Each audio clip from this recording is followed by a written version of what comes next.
topic is of such importance that I'm covering it twice, once with this video and again with a written post. It has to do with the fact that the federal government, Congress, claims that it has the authority if someone, let's say, for example, some 19-year-old, I'll call her Angela. Let's say Angela and her roommate are growing a pot plant, a marijuana plant, on the balcony of their apartment so that on nights when they want to watch a Netflix movie together, they can smoke some weed and get high and makes them enjoy the movie more. Now, I'm not advocating smoking pot. I don't think smoking's good for you, and marijuana's, I think, not good, at least for young people, and I don't know. That's not a debate I want to have. But the federal government asserts that if they are doing that, they're not selling it, they're not distributing it, they are simply in possession of a tiny amount of marijuana. The federal government, Congress, claims that it has the authority to send its soldiers, its DEA agents with, semi-automatic weapons and, body armor and all that stuff, looking like soldiers, kick the door down, put guns to Angela's and her roommates' heads, handcuff them, drag them off, and lock them in a cage, a prison, a concrete steel cage for up to a year, and additionally fine them $1,000. They assert this authority by saying that the Interstate Commerce Clause of the Constitution allows it. The Interstate Commerce Clause gives Congress the power. It's Article 1, Section 8, Clause 3.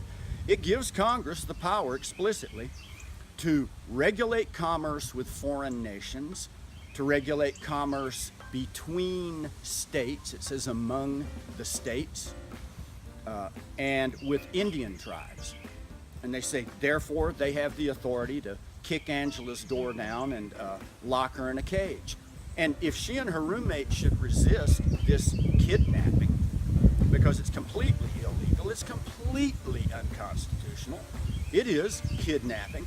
If Angela and her roommate should resist forcefully enough, Congress says that they have the authority to have their soldiers kill them, which would be murder.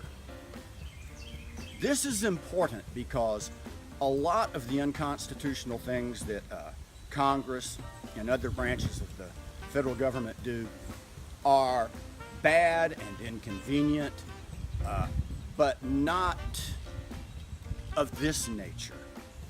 We're literally talking kidnapping and the possibility of murder. And the criminals in Congress know that it's unconstitutional. There is no interstate commerce going on here.